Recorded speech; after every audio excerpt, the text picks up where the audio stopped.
জয় মা। কৃপাং কুরু মহাদেবী সুতেষু প্রণতেষু চ চরণ আশ্রয় দানেন কৃপাময়ী নমস্তুতে।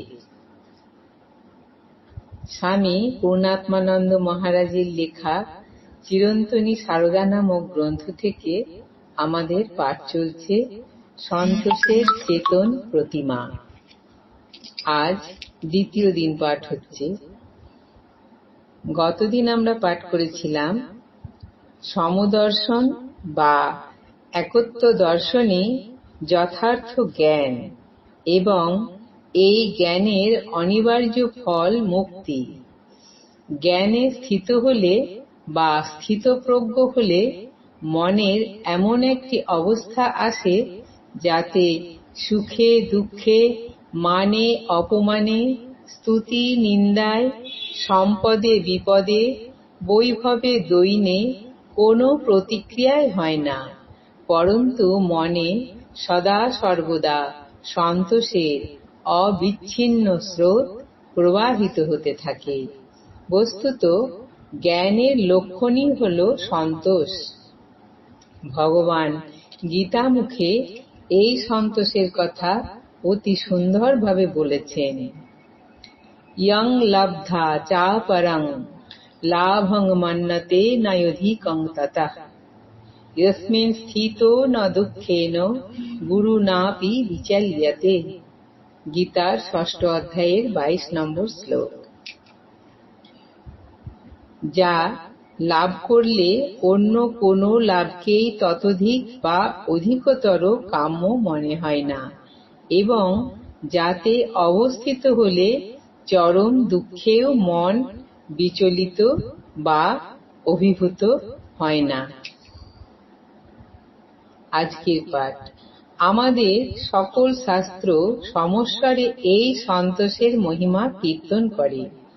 মহর্ষি পতঞ্জলি আত্মসাক্ষাৎকারের ক্ষেত্রে সন্তোষ বা সৌমনসকে অত্যন্ত গুরুত্বপূর্ণ স্থান দিয়েছেন। পতঞ্জলি বলেছেন, সন্তোষাৎ অনুত্তমঃ সুখ লাভ।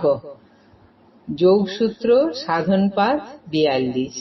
স্বামী বিবেকানন্দ এর অর্থ করেছেন, সন্তোষ থেকে পরম সুখলাভ হয়। অনুত্তম কথাটির অর্থ যা অপেক্ষা উত্তম বা শ্রেষ্ঠ আর কিছু হতে পারে না। দ্রষ্টব্য যোগসূত্র সাধনপাদ ৪১। স্বামীজি যোগসূত্র আলোচনাকালে সন্তোষ প্রসঙ্গে বলছেন, তুমি যে ধর্মপথে অগ্রসর হইতেছ তাহার প্রথম লক্ষণ এই যে তুমি বেশ প্রফুল্ল হইতেছ। বিষাদপূর্ণ ভাব অবশ্য অজীর্ণ রোগের ফল হইতে পারে। বিষাদপূর্ণ ভাব অবশ্য অজীর্ণ রোগের ফল হতে পারে, কিন্তু তাহা ধর্ম নয়। সুখী সত্যের স্বভাবসিদ্ধ ধর্ম। বিষণ্ণতা তমগুণের একটি লক্ষণ। বিষাদ মেঘাচ্ছন্ন মুখ লইয়া কি হইবে, উহা ভয়ঙ্কর। এইরূপ মেঘাচ্ছন্ন মুখ লইয়া বাহিরে যাইও না। কখনো এইরূপ হইলে দ্বার অর্গলবদ্ধ করিয়া সারা দিন ঘরে কাটাইয়া দাও। সমাজে সংসারে এই ব্যাধি সংক্রামিত করিবার তোমার কি অধিকার আছে? তৃষ্ণাক্ষয় বা নির্বাসনা হলে মানুষ প্রকৃত সন্তোষের অধিকারী হয়। মানুষের মনে যে অতৃপ্তি তার মূলে আছে, মানুষের মনে যে অতৃপ্তি তার মূলে আছে বিষয় বাসনা বা বিষয় তৃষ্ণা। বাসনা বা তৃষ্ণার যত ক্ষয় হয় মনে ততই তৃপ্তির সঞ্চার হয়। বাসনা নির্মূল হলে অর্থাৎ নির্বাসনা হলে নিরবচ্ছিন্ন সন্তোষে বা অনুত্তম সুখে মন পরিপূর্ণ হয়ে যায়। পূর্বে উল্লিখিত পাতঞ্জল বচনের ব্যাসভাষ্যে একটি প্রাচীন উক্তি উদ্ধৃত করা হয়েছে। ইয়চ্চ কামমুখং লোকে ইয়চ্চ দিব্যং মহৎ সুখম তৃষ্ণাক্ষয় সুখস্যৈতে না না হত ষোড়শিং কালাম।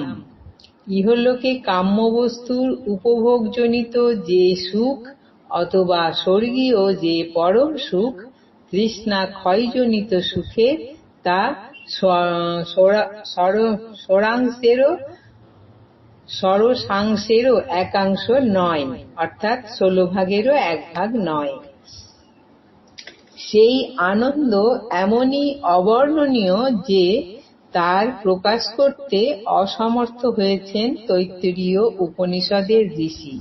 কিন্তু তৃষ্ণা ক্ষয়জনিত আনন্দই যে মানুষকে পরম শান্তি দান করতে পারে এ বিষয়ে কোনো সন্দেহ নেই।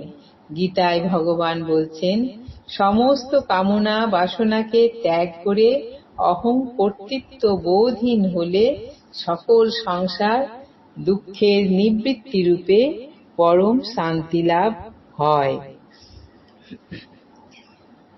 তখন যে অবস্থা মানুষের লাভ হয় তার নাম ব্রাহ্মী স্থিতি। আজ এই পর্যন্তই।